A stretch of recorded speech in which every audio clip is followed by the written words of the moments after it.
Hey, hey, hey. Welcome everybody to the daily roundup. This is the end of the week. I can't believe it's Friday already. I'm Drea Humphrey, filling in for the Menzoid Menzies and my lovely co-host, another member of the West out from Alberta.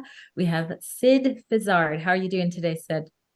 I'm doing all right. It's a pleasure to be joining you, and of course, I'll be looking forward to the long weekend, or the weekend, as I should say. Hopefully, many people else out there as well will be. Yeah, for sure. Counting down the days. Is it a long weekend for you guys? No, no, no. Sorry, I misspoke. I was Oh. thinking about this weekend, but I know there was a holiday this weekend for a few individuals within the Jewish community, or the Jewish community, I should say. So I do hope them to have a good weekend. That's true. I think that starts tonight. So celebrations are in order for some.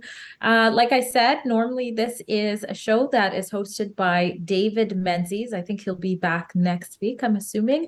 But in honor of him, I've kept on the tradition when I'm doing the hosting to go ahead and tell you what the National Day is, because where would we be in life without knowing what the National Day is? Today, I have two to tell you about. It is Greenpeace Day. So I'm sure a lot of the green activists are out and feeling very entitled, stopping traffic and stuff. I see that's planned for out in my neck of the woods to be happening today.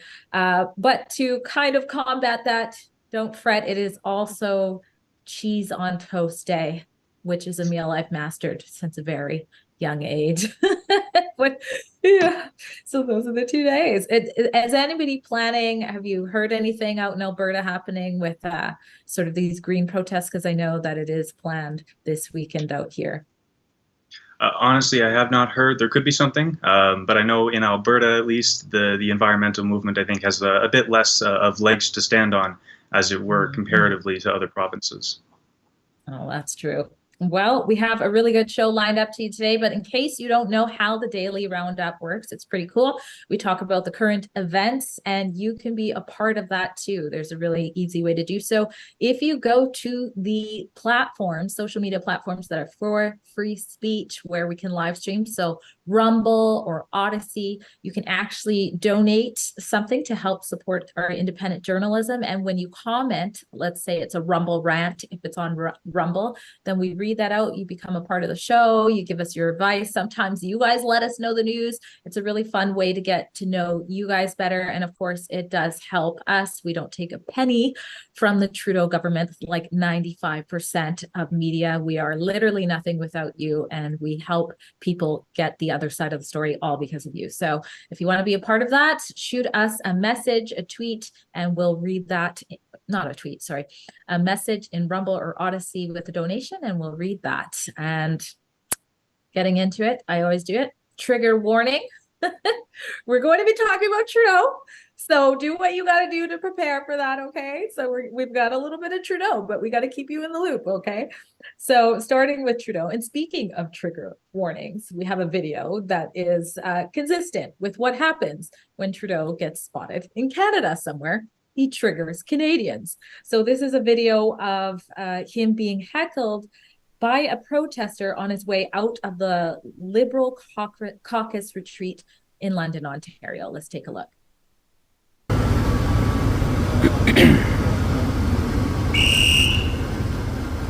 Communist! You're a traitor to Canada! Shame on you for selling out our nation! Shame on you, traitor, communist, slave of the World Economic Forum!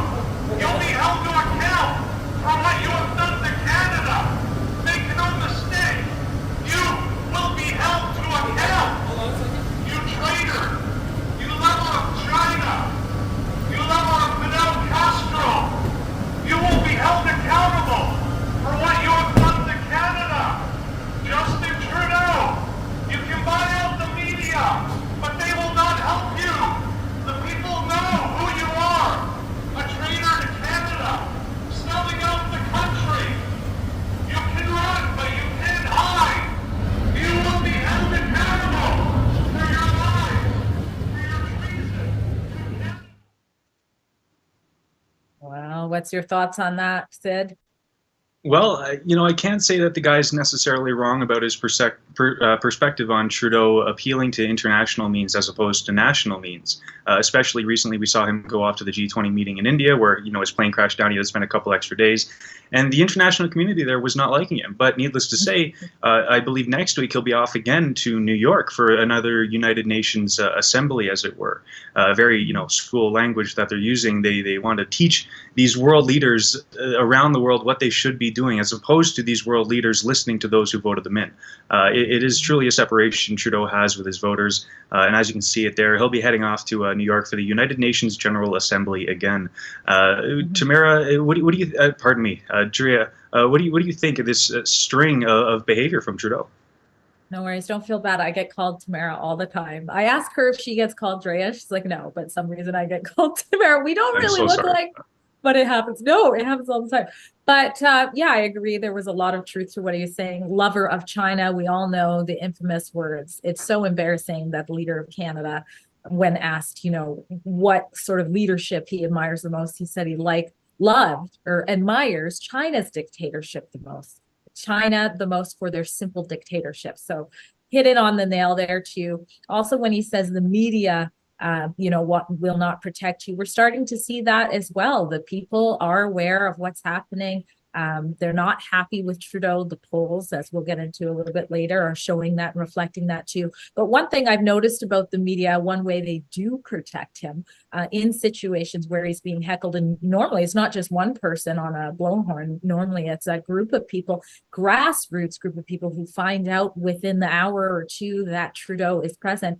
And what the media tends to do is you'll see Trudeau come out and do his Queen sort of wave, and the media will just mute the sounds of the people heckling him, the sounds of the Canadians, and that's one way they protect him, so that people don't get to hear stuff like that. So, well, yeah. I actually witnessed the Trudeau hand waving in person in Calgary here, where he was at the McDougall Centre here in downtown Calgary. He was having a meeting with Danielle Smith, the Premier of Alberta, and his way in and his way out, he was doing these fake wave offs to imaginary people, and I'm just thinking, what the heck is wrong with this guy? His whole life is a lie at this point. And we talk about the demonstrator there, and every single time Trudeau goes somewhere in Canada, there's protesters. It doesn't really matter where at this point. Everyone across the country is heckling this guy any moment they can. Yeah, and he waves at the fake people because he knows the fake news is going to mute it out and make it look like he had a whole bunch of fans there. But the jig is up. We also have more Trudeau. Again, this time, it's another example of why many Canadians are fed up with him and backpedaling when he gets asked a question about why he is sort of relying on outdated measures when it comes to addressing the cost of living. So let's take a look at this video. This idea that you're bringing forth today, this measure is from 2015. Yesterday's measure was a policy from 2018 that was in the budget. 2022 that was in the budget. So these delays would appear of your own making. The fact that you have fallen behind in double digits in the polls to the Conservatives, is that something that you need to take ownership of? Because you have delayed these measures that would have made life affordable for Canadians much earlier. I think what Canadians understand is that the housing crisis requires everyone to work together. It requires provinces to step up. It requires municipalities to step up. We need to draw in the private sector as important parts of building housing, which is what removing the GST from purpose-built rental housing or apartment buildings is all about. We need to draw in the public sector, the not-for-profit sector, and see it continuing to succeed. So having these conversations and making sure we're building the right solutions for Canadians right now is what Canadians expect of an evidence-based government that is looking at the data and is responding with real solutions to real challenges. Real solutions to real challenges, eh? It's pretty incredible to hear him basically tell everybody else out there that, hey, you guys got to do your part. I did my part. You got to clean my hands for me. It's so there's so much audacity to that statement. It's pretty unbelievable. And of course, his main henchman there behind him, Chrystia Freeland, egging everything on. Right? What do you think about that? I know. Is she the Minister of Finance? She should be Minister of Finance and Minister of Bobblehead Affirmations. It's like, but one thing I talked about in the live stream, or we covered last time, is that his own caucus is divided, off record and not being named. They're saying things like he's not listening to them and things like that. So Trudeau really needs this, his one cheerleader, WEF cheerleader there. I'm sure there's more than one, but you know what I mean? They're ride and die, the Bonnie and Clyde kind of match going on there. But you're right.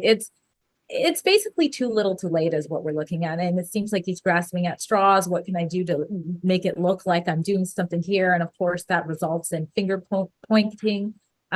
Says here, we're looking at spooked by polls. Liberal MPs hope Trudeau hears their concerns. Yeah, that's what I was talking before. I think there was 12 of the MPs in the Liberal caucus that are saying, yeah, basically we don't like what he's doing. He's not listening to us. But that could be also them realizing that, the ship is heading to an iceberg and they want to sort of distance themselves. So who knows?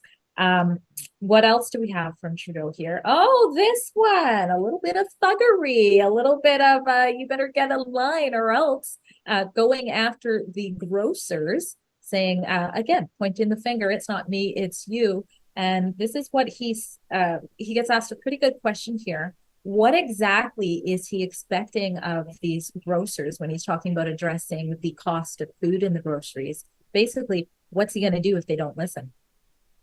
On the grocery orders that you're putting in place, can you be more clear? It seems like you're just asking for cooperation right now. What specifically is your government considering?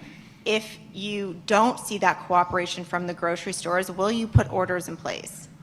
I have to begin by thanking the hardworking MPs behind me who have made sure that grocery store CEOs of the big grocers were called into Ottawa to explain how they're making record profits while Canadians are struggling to put food on the table.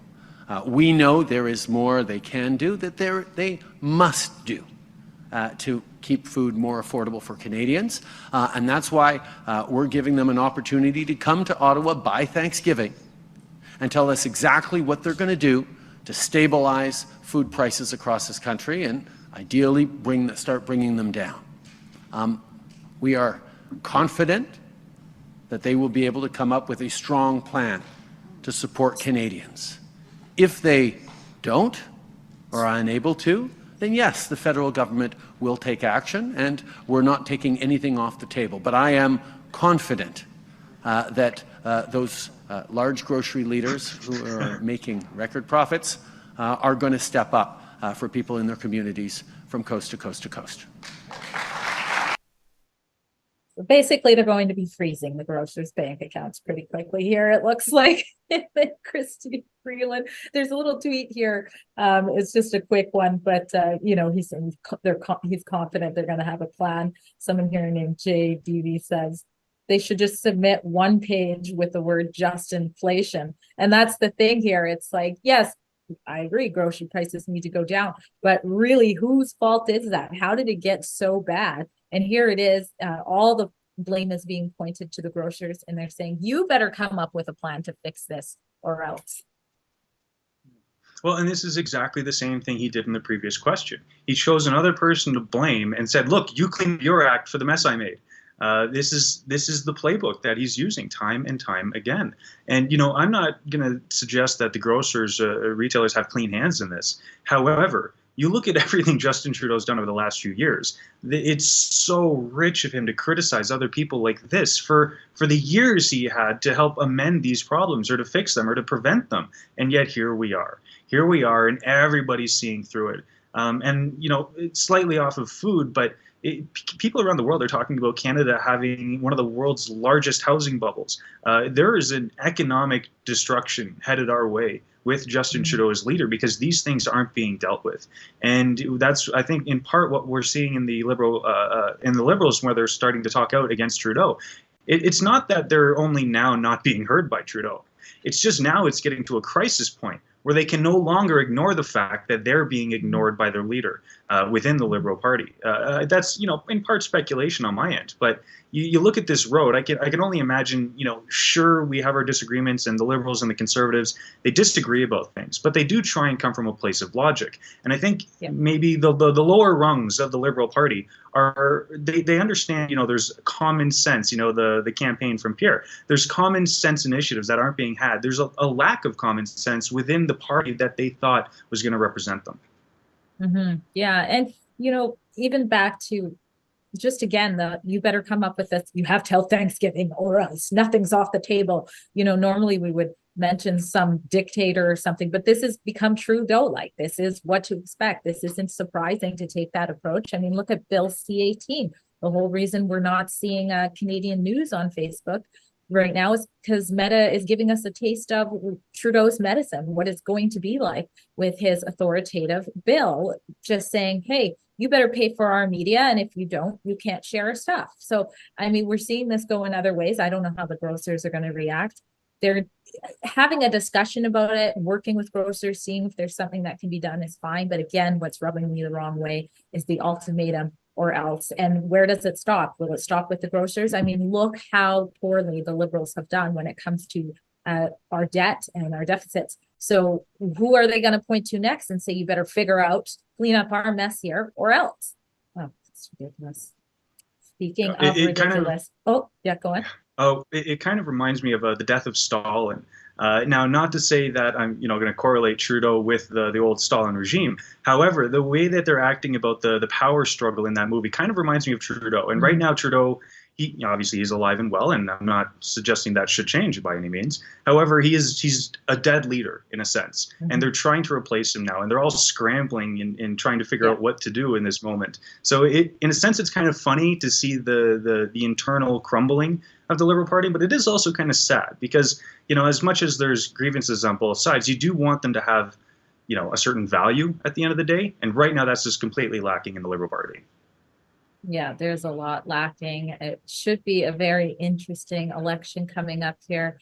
You mentioned scrambling. It reminds me about what we're about to see in this video, pure chaos. London police, they shut down, I think, 4 lanes of traffic to try to keep protesters away from the Liberals' hotels, and it gets pretty messy. Let's have a look.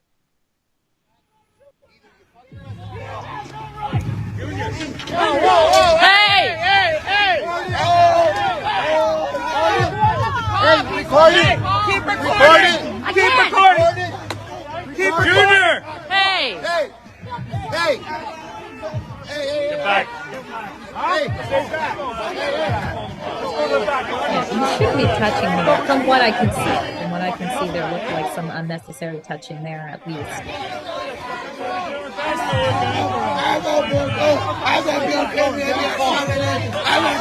Don't fucking touch me, that's assault. No, you tell me what the fuck to do. Don't tell me what the fuck to do. You want to touch me again? You're gonna get Language charged. warning. Sorry about that, little delay. Don't touch me, I know my rights. Don't fucking talk. You are Don't disgusting! fucking tell me nothing. You are a disgusting woman! Touch me again, I fucking dare you. You touch him again and I guarantee people are jumping! That was fucking bull, man! Hey! Don't fucking touch me, man! No, you don't tell me. No, you guys fucking provoked this, eh? You provoked this! You guys come onto the fucking street to us! Come on. You provoked it! Oh, look at it. They also Record it, everybody, record it. Record it! Just keep punching! I mean, I don't know what Apologies took for- place. I don't know what took place just before all of that, but it does seem, I mean, police are supposed to be diffusing the situation. Certainly didn't get diffused. I don't know if that's the beginning of the clip or what have you. But I just feel a little sad when I see that, actually. Like, I can't think of another time in, any other prime minister or party for that matter, where people are so upset And then I've covered many protests, of course, and sometimes I do see protesters yelling. We put clips of that, of them yelling at the police. I'm not a fan of that approach. Again, I don't know exactly what started happening here. But I can tell you that when I'm in the field, especially more recently when I'm covering protests, there's protesters yelling at the police, but usually, they're whispering to us, "Good job, Rebel News. Thank you. We appreciate what you're doing." They're cracking jokes about Trudeau and things like that. So again, I don't know exactly what started here, but just a reminder to people that, just because they're there doesn't mean they're like best friends with Trudeau, right? They're there to keep the peace. So what did you think of that madness? Yeah, well, and maybe I should just say explicit warning there for all the language that was used. Yeah. It was pretty consistently foul language. No, but that's the state of affairs. And, as I just mentioned previously, we're seeing these demonstrations across the country. And maybe for a lot of people, and I, personally, I would suggest, politics it's soul sucking in many ways. It prevents you from living your life. But if it gets to the point where government is preventing you from living your life through policies, through mandates, then you have to take action. And that's what we're seeing across the country is the mandates, the policies, laws, everything that Trudeau has pursued over the years has led to destruction. It's led to death. It's led to joblessness. It's led to Canada being poorer off than it was before his time as Prime Minister. So, it doesn't surprise me at all to see that there's people demonstrating there. And in fact, I wouldn't be surprised if those demonstrations ballooned in numbers, because now people are being aware. And you saw you heard the one lady or person in the background saying, record, don't stop recording. And that's exactly it. It's the public eye. The public is interested in this. The public wants to know. And the people that are going to these demonstrations, they know that. And they know that the mainstream media is not going to give them a fair shake unless they put it out themselves. I really wonder if they would have that headline that we saw, we can pull it up now on, there were some charges laid from that event. London police officer assaulted, charges laid following anti-Trudeau protest. So it's, I don't know what to make of this. What do you think, Drew?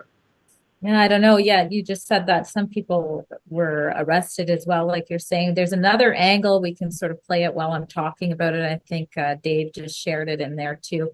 But it looks like there were no injuries. But yes, there was at least 3 people who were arrested, or at least a few. So, it's so important to keep rolling. And just so people know, police can lie to you. It's not illegal for a police officer to lie to you about something. So if you're ever told, no, you're not allowed to record, that's not true. You can keep recording, especially if you're not the one being arrested. I mean, they can confiscate your phone if you're the issue. But keep those cameras rolling. The people need to know what's happening. And a lot of times that's how you do keep officers accountable, should they actually be acting out of line. And we've seen that before in some of the reports that we've covered as well. So like I said, I have a little bit of sadness when it comes to this, because largely we know that the freedom protests have been peaceful. There hasn't been a whole lot of times where there is sort of like the brawl happening with the police, like you might saw with, Black Lives Matter and things like that.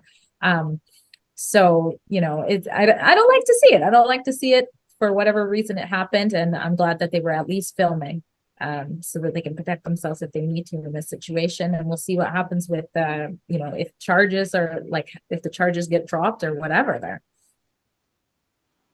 But and I'm sure there's a hefty. Oh yeah, no, I'm sure there's a hefty sentence that could come along with that if those charges go through the courts in a less favorable manner for the demonstrators. Let's say they could be facing serious consequences. But I know we do have to jump to an ad break. What do you think about that? It's time. Come on out November 25th. It's all aboard the Freedom Train in Niagara-on-the-Lake. You can check Rebel News for updates and also the Freedom Passport site. Tamara Leach, who led the Truckers Convoy, will be sharing the stage with some of the finest international recording artists, like the Chops Horns from New York City, who's played with Alicia Keys, Stevie Wonder, the Rolling Stones, and many more. Plus New World Sun, just off a European tour, and the legendary R&B master, Leroy Emanuel. Get on the Freedom Train with Tamara Leach. Saturday, November 25th at Niagara-on-the-Lake Central Community Center, 680 York Road. Get your tickets today at freedompassport.ca. The Freedom Train is coming. Know your rights. Know your freedoms.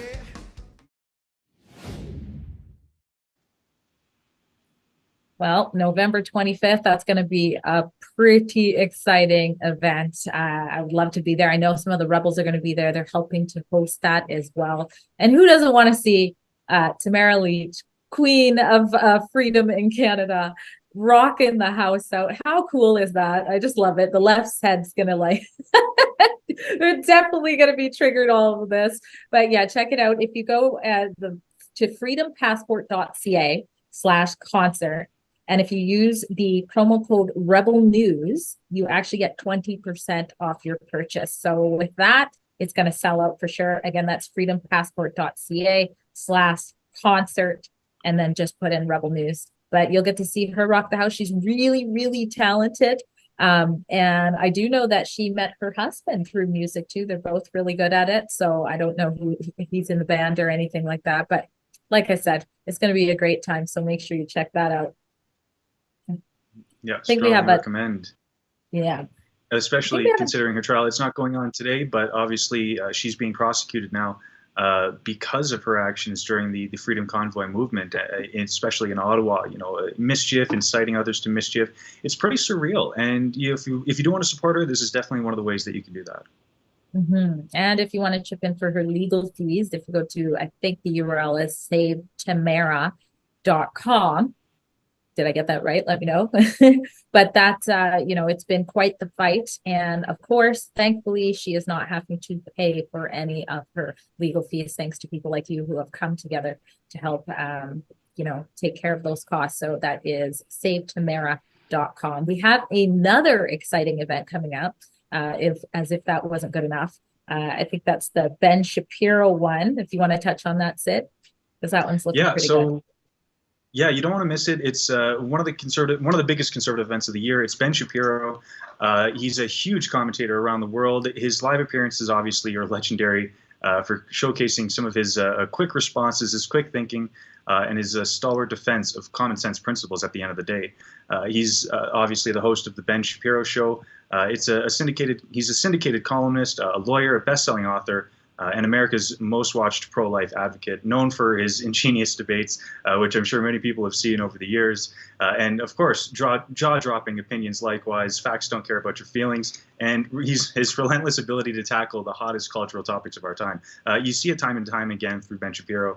He's a powerhouse, especially in the United States, and it's good to have him up here.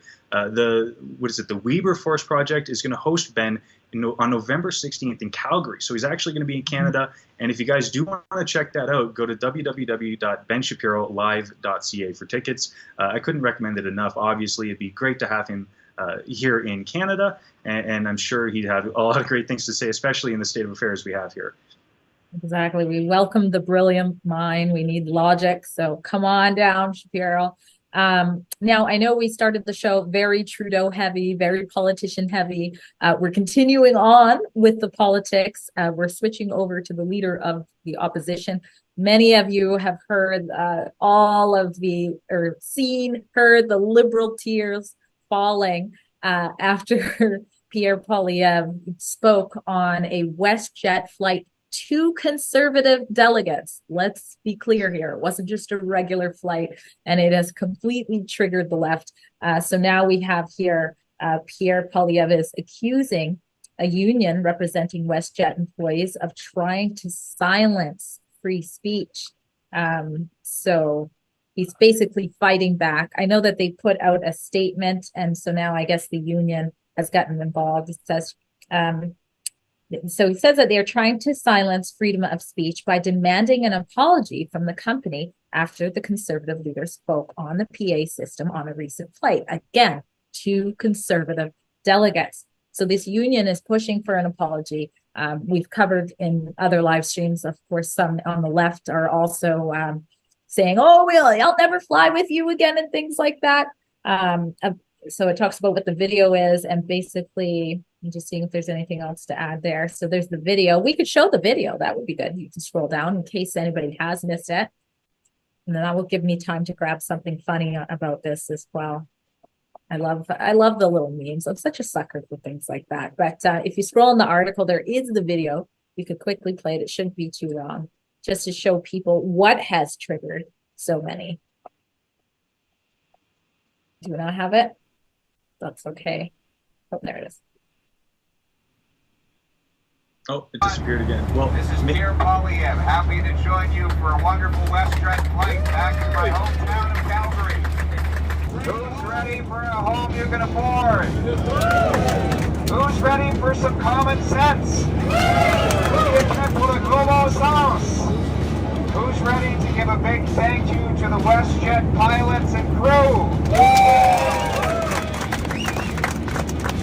This is your captain warning, a little bit of turbulence, but it will only last about 2 years, at which time we'll have a totally new crew and pilot in charge of the plane. We'll pierce through the storm, safely land in our home, the country we know and love, your home, my home, our home. Let's bring it home. Why? Why are people so upset? Again, not even a regular flight.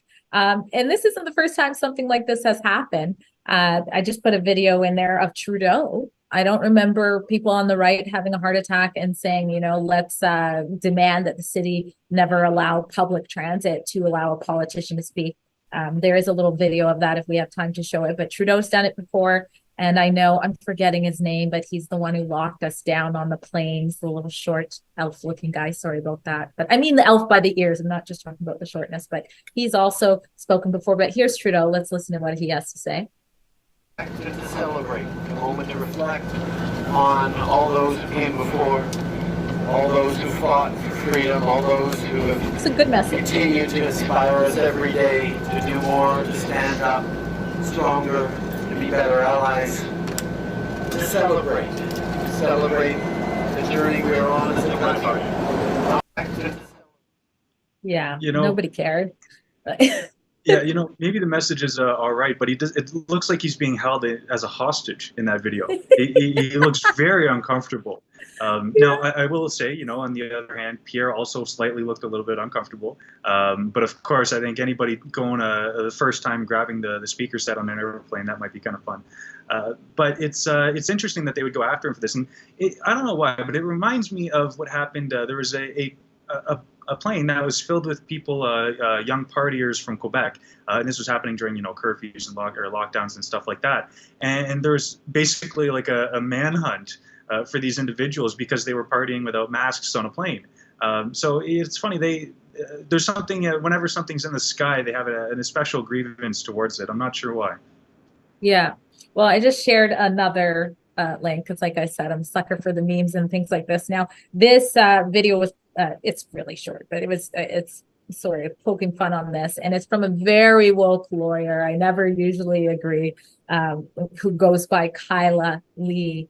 And one of the, and I said, when I saw this, I thought this is pretty funny. And also, this is the way to do it. If you got an issue with it, this is how the left should react. So take a look.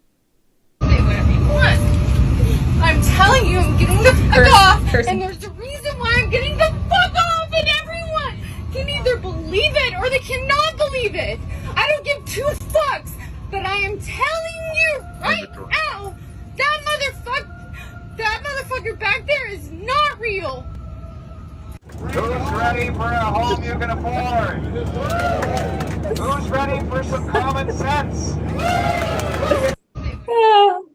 The timing was perfect. Oh, I've gotten kicked out of here, so sorry about that. But the timing was really good there. And if you don't know, I mean, I think so many people have seen that viral video of lady freaking out of the plane. I just thought that was hilarious to throw Pierre at the end there. Well, I mean, it's nice that plane that Pierre was using didn't crash down. I mean, that's a different level of standard than we expect from our Prime Minister at this point. So it is nice to see him up there and active and not hiding himself away in the richness of his self. Yep. We have more. Poilievre, leader of the opposition. This is another video where he's saying everybody is welcome in Canada. And your question is factually wrong. I haven't had a chance to see this, so I'm not sure if I'm setting this up right. So let's just hop in and take a look and discuss. Are afterwards. Transgender people welcome in Canada now that the Conservative Party, it's policy not to let them use the bathroom of their choice and also to limit their healthcare options as minors? That is, the answer, of course, is that everybody's welcome in Canada, and your question is factually wrong. I encourage you to actually read the policies instead of spreading disinformation. We need less disinformation and more honesty and truth-telling, and your readers are suffering a very big disservice when you spread disinformation. Thank you. Well, there you go. I mean, he's really good. He's really good at answering questions when journalists haven't done their research and they're just coming with that sort of gotcha moment and like, I'm going to get him on this. We've seen that time and time again. And he just kind of says no. It's kind of like when they were doing that whole smear campaign about him, saying that he was pushing far-right conspiracy theorists, and the journalists tried to get him on that. And he's like, who are the experts? You know, which experts are telling you I'm doing this? Name one. And they couldn't do it. So, you know, the way that that question was framed was just, it was horrible. It's a loaded question that basically you're trying to get the people to believe what you're saying in the question versus what the actual answer is. Well, and I have to admit, I have to do a little bit of digging for what I'm about to suggest, but it's my understanding that there was a unanimous voting on a bill that banned conversion therapy. That happened a little while ago. The Liberals and the Conservatives, they all, you know, had a party, let's call it a celebration of sorts, because they were all, quote unquote, on the same page. Yet here we are today, we're seeing children en masse, it seems, being subjected to some of the most brutal surgeries imaginable. We're literally creating eunuchs in our country, and yet, you know, it's still a very awkward conversation. And there's so many layers to this, you know, whole trans thing and the laws and the bills that are passing. And previously we talked about the schools and the education system and how they're limiting certain educational tools and putting in other ones that are extremely sexually explicit. So I don't know. It's a very interesting topic, and I wonder how it'll evolve with Pierre as Prime Minister, as I would expect him to become. Well, yeah. And yeah, you're right that you brought that up with that bill that was sort of unanimously passed. And some conservative politicians have sort of come out and backpedaled and said that they didn't, the framing, how things were worded, they didn't realize that it would sort of extend upon to, for example, if someone just came, like an adult came and to their pastor and they're like, I'm really struggling with this and I don't want to be this way. Can I get some counsel for you? That type of activity is against that law. And so that's how come a kid, the argument is that a kid before their frontal cortex can decide to butcher themselves or sterilize themselves, and that's okay. But a grown adult in Canada isn't allowed to say, you know what, I don't think I really want to live this way. Why can't they identify and get any help if that's the case? But you're right when you say that we're creating these eunuchs. You know, we're seeing this rise, this increase in, you know, children identifying as the opposite sex more than before. So you have to say, well, how much of that, if the argument is that it's genetics, well, how much of that is from the environment? Why, if there's a group of kids and one kid is trans, they're more likely to have friends who are transgender as well? Why is there certain high schools that have higher percentage of trans kids? So something is happening here. And that becomes really a really important discussion when we talk about where women and girls can safely go to the bathroom. I know that in the States, in a high school, there was I think they call him a boy in a skirt. I don't even know if he was transgender, but he was wearing a skirt and sexually assaulting teenage girls, more than one. And it was sort of covered up by the school. They were protecting this child because the child was wearing a skirt. And so the child was able to do it to another child. So these are real discussions that we need to have. Women need their spaces. That's not bigotry. That doesn't mean all people are not welcome here. And that's very clear that we welcome all people. So. Well, maybe let's just cut the man-woman language, you know, let's cut the man and woman and this and that, and let's just change it to the XX chromosome bathroom and the XY chromosome bathroom. Yeah. Cut the middleman out. There we go, Yeah. problem solved. Well, and I've had, you're right about cutting it out, because it's not just the women and girls who are uncomfortable with this. I had a father from North Van reach out to me and say that there was some gender neutral bathrooms coming and that his teen son doesn't want to use the bathroom. So it's the boys who are uncomfortable with this situation too. God forbid, who wants to do a number two? Like which teen girl wants to do another number two with boys in the bathroom and vice versa? I mean, maybe the guys don't care, but like this is it's just weird. You know what I mean? Have Yeah, one no, bathroom that's gender neutral and then separate the rest. Like, why can't we just do it that way? Why does it have to be? Yeah. I mean, it's an easy solution. So Yeah, we have no, more 100%. here. Yeah. Yep. Go on. Yeah, we have another, this time we have a tweet here. I'm just going to click on it. So I'm reading right from it. Oh my gosh, my internet's so slow here. So it's good old Jugmeat saying, I find it disgusting and inhumane that Mr. Poilievre would deny healthcare to those he doesn't agree with. Healthcare decisions should be left up to doctors. Oh, really? Really, Jugmeat? Where were you during the entire COVID-19? What about all the doctors who were losing or risking losing their license for trying to advocate for their patients? Where were you then? Mark my words, I'll fight like hell against this. And so there's a post, CBC, Poilievre not saying whether he'll support ban on medical interventions for trans minors. So you know, if you read Jugmeat's tweet, you think he's just talking about like healthcare altogether here. But no, we are talking about, let's be clear here, the mutilation, sterilization, the deteriorating of bone density, the confusing trauma, and that's what we're talking about here for kids. The same kids that can't drive a car, depending on their age, the same kids that can't vote, the same kids that aren't allowed to buy alcohol or cigarettes, because we know they are not able to make decisions like that and it doesn't work out well. That's what we're talking about here. And as a little bit of a background, there was a vote again with delegates, I believe it was. So it was a non-binding vote in the Conservatives, and that's sort of where all of these articles and all of this is coming from, because I think it was over 60% of the delegates who did vote that, hey, if they're kids, let's delay that sort of extreme treatment, if you want to call it that. I call it mutilation, what it is.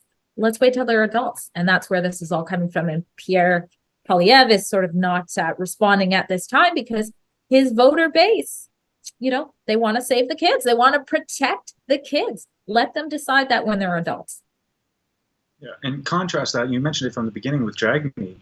Where was he during the coronavirus pandemic, as it were? There were countless people who lost their jobs, who killed themselves, who couldn't feed their children, who were suffering elevated levels of abuse. Yeah, all of these things were happening, and so much of it was because these vaccine mandates were forcing people to take these injections in order to live a normal life, in order to go to school, in order to go to work, in order to go to Christmas dinner. And here he is. Maybe we can just pull that up one more time. I just love to see it worded so perfectly like that. He finds it disgusting and inhumane that Mr. Pierre Poilievre would deny health care to those he doesn't agree with. And, you know, just to go the 9 yards with it, I can't help but bring up the Sheila Annette Lewis, a very tragic story. She was denied an organ transplant, a life-saving organ transplant, because she wouldn't take the shots for COVID. Where was Jagmeet for that? You know, it's an absolutely disgusting behavior on their part. They talk out of both sides of their mouth, and this is a perfect example of that. And he should be held to account, because either he doesn't care about the words he's actually using, or he's using them solely because there's a political incentive to use those words at that moment, which means that what he's saying isn't a moral standing on his part, it's a financial standing on his part.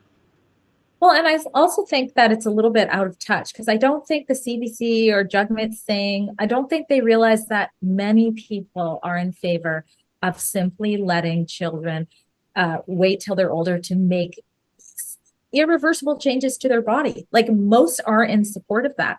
I have this friend, we don't agree with anything, we're totally different. She is an NDP voter, her whole family, she's Muslim.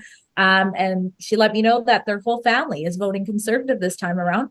And the exact words was, because we'd rather vote for, okay, let me get it right. We'd rather vote for racist policies, because they believe the Conservatives are racist, than perverted ones. So these, they don't like what's happening with the kids. And so they see the Conservatives of the lesser of two evils. So when Jugmeat goes out and says this, I know there's many in the Sikh community who are against this. There's a big protest going on across Canada and BC. I'm finding out that it's in every city. Almost every city. I'm working on putting that together and sort of letting you guys know where everything's happening. But it's called the Million Person March, and it's a Muslim-led protest that is starting and spreading across Canada, and it's going to be on the 20th of this month. Of course, Rebel News is going to have our boots on the ground covering that. But my point is, out here in BC anyways, there are many Sikhs who are excited about this protest. And so I'm sure they're looking at Jagmeet Singh and, face palming themselves with such embarrassment. Basically, I think the government is really out of touch on this issue. And I think more and more parents are starting to get aware of what's happening in schools, and they are mortified.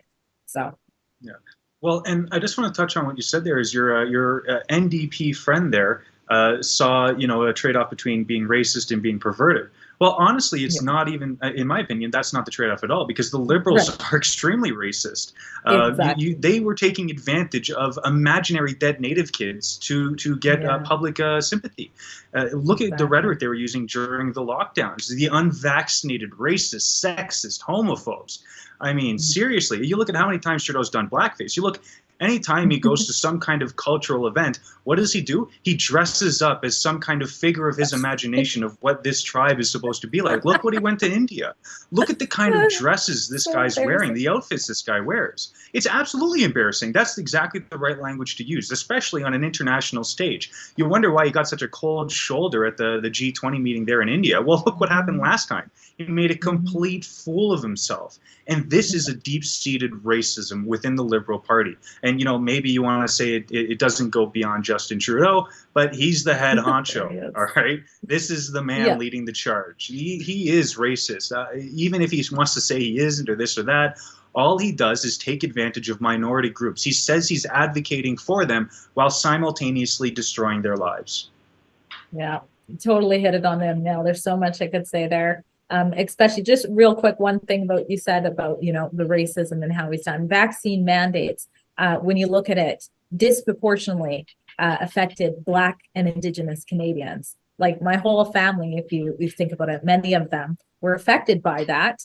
There's this whole thing, systemic racism, Black people can't get ahead. And then because there is more hesitancy in these areas, you made so many Black Canadians lose their job with that policy that you're like, they can't go on the train or plane. It's so racist. But speaking of race, Yeah, and where does that come from? I mean, the government, Canadian government, the United States government, they've been experimenting with vaccines, as it were, for a very long time. They are the biggest monsters on the planet in some capacity because of the experimentation they do on their own people, especially, as you mentioned, certain minority communities. It's absolutely atrocious.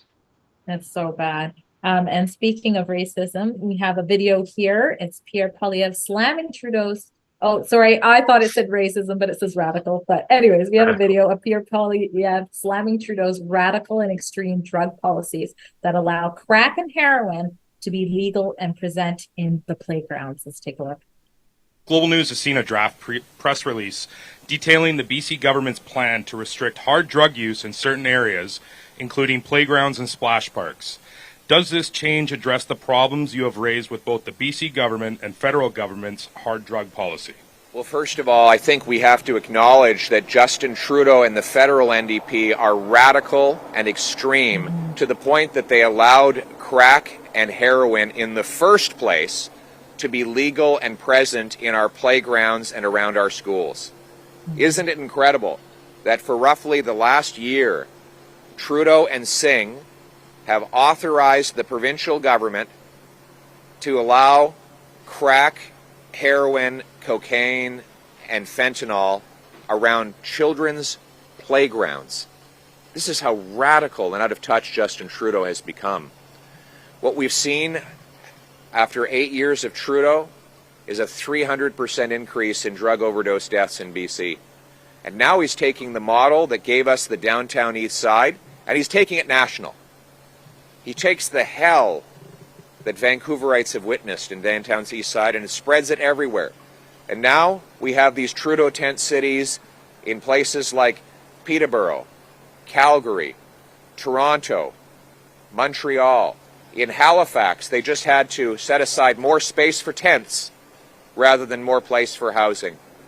and we've seen a massive increase in overdose deaths.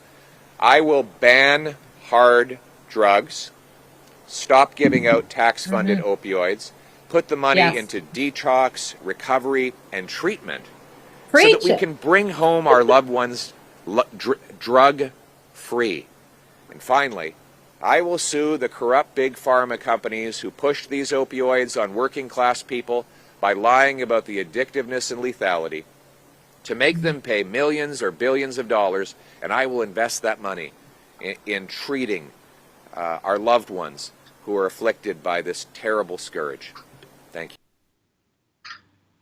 Well, we need to save that promise. If he gets in power, we got to hold him to that promise. That is common sense, common decency, common courtesy. If you really care about the people struggling with this issue and you care about the businesses that are being impacted by this issue, which is a growing issue, and if you care about the family members, and if you care about the kids on the playground, this is a common sense approach. It is so insane that in order to be competitive in the race for the next election, you literally just have to make sense. And that made a lot of sense to me. Yeah. Well, and I mentioned on a previous live, one of the big things you have to do if you actually want to tackle the opioid or the drug crisis here in Canada is you have to go after those who are creating the problem. You don't just help the people on the streets by getting them more drugs or this or that or whatever. You go after the pharmaceutical industries, let's say, as he's suggesting he may do. You go after them hard because they're the ones who are telling doctors, financing doctors basically to prescribe drugs to people that are extremely addictive. And then let's say, 6 months, a year, whatever goes by, the doctor says, all right, your prescription's up. We're not giving you any more of this hard drug. So many of those people find alternative means. Let's say they're a student. Well, maybe they have a link from a friend and they get their drugs from them now because they've built up that craving in their body. This is being propagated by the health industry here in Canada. It's absolutely disgusting, and Big Pharma is 100% culpable in this. They have some heavy burdens to, that they have to deal with. Especially, if Pierre wants to go down this road, it's going to be a war. It's not like a light thing to go after Big Pharma. They own the drugs. They own the food. They own the vaccines, right? You want to go up against them, I wish you luck. I want to see a concrete resolve there, but that is war, I would think, in many senses. So, well, even just saying it, even just saying what he said could be war. I mean, I'm happy he said it, but I totally agree with what you're saying. And you're right, Big Pharma is completely culpable. The federals are part of the reason why there's so much trouble in BC. But let's not forget, our government is also here in British Columbia, our NDP government led by David Eby right now is also part of the problem here too. So what do British Columbians think about that right now? What is the, what do we call us? The left coast out here. What are they thinking when it comes to the next election? Have they had enough of issues like our crazy housing market and as well as our real, the opioid issue? It's just going up and up. So there is a new poll that came out.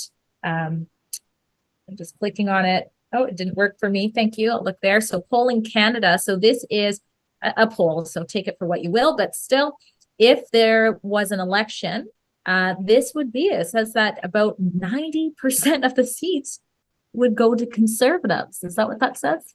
Sorry, it didn't work on my phone. Well, it's about what, Conservatives would pick there? Yeah, 52%. I don't know.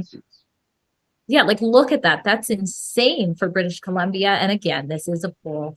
So this is if an election had taken place between September 9th and 12th. And this is in BC. Okay, so this is, that's pretty interesting to see that. What's your thoughts on that, Sid? Yeah, well, and actually, we brought it up yesterday. If we can show this tweet that we brought up yesterday of the breakdown of the provinces and territories and their voting schemes, it seemed like the Liberals don't have a place anywhere.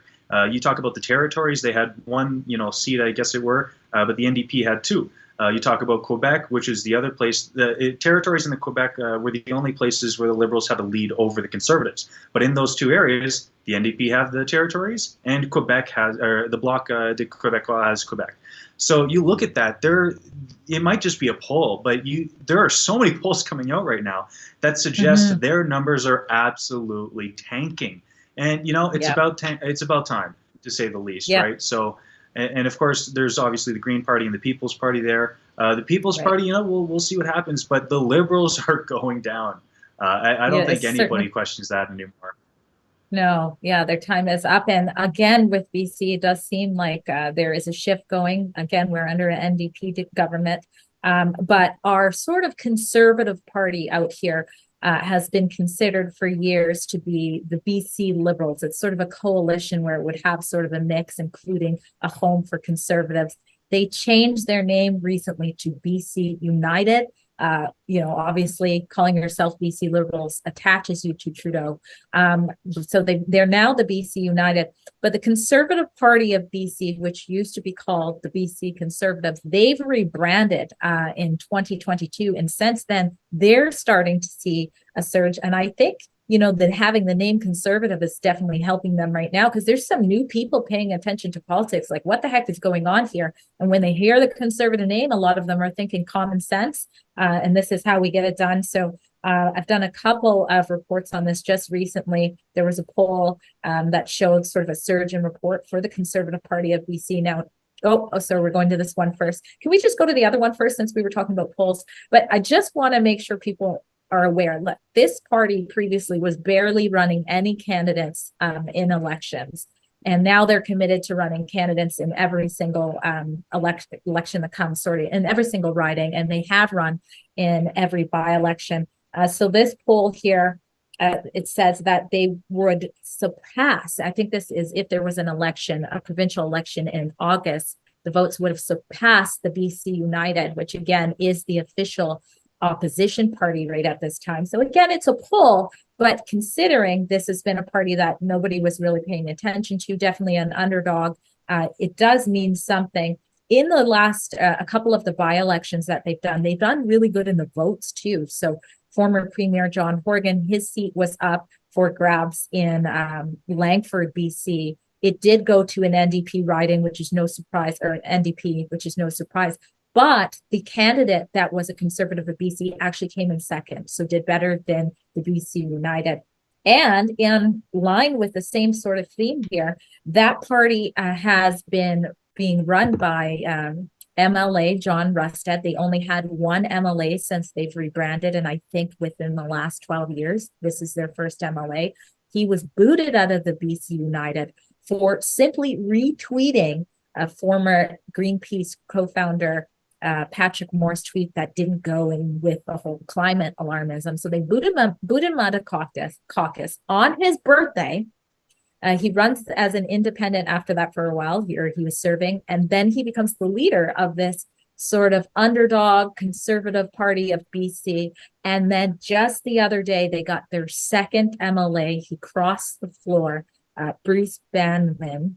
So we can show that article as well that we have up. So he crossed the floor.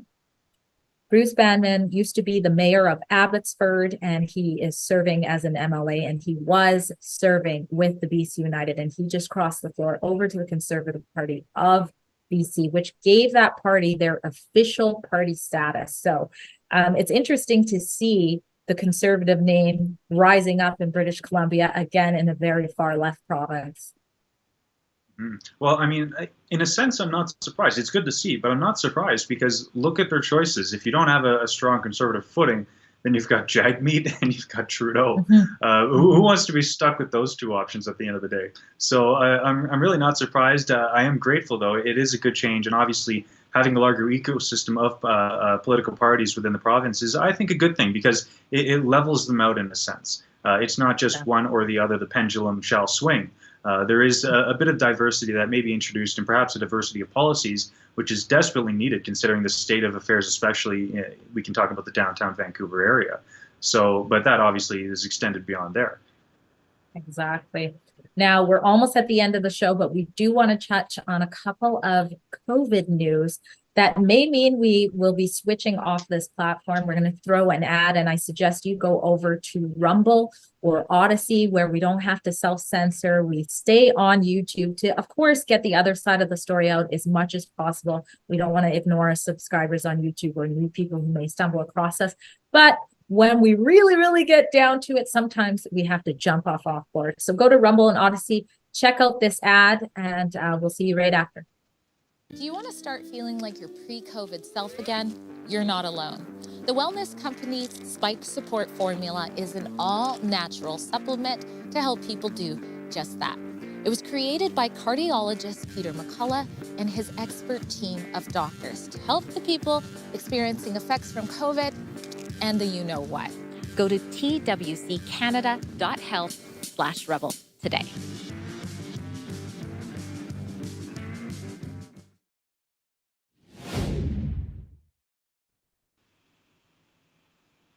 All right, so I'm just looking. Okay, now I'm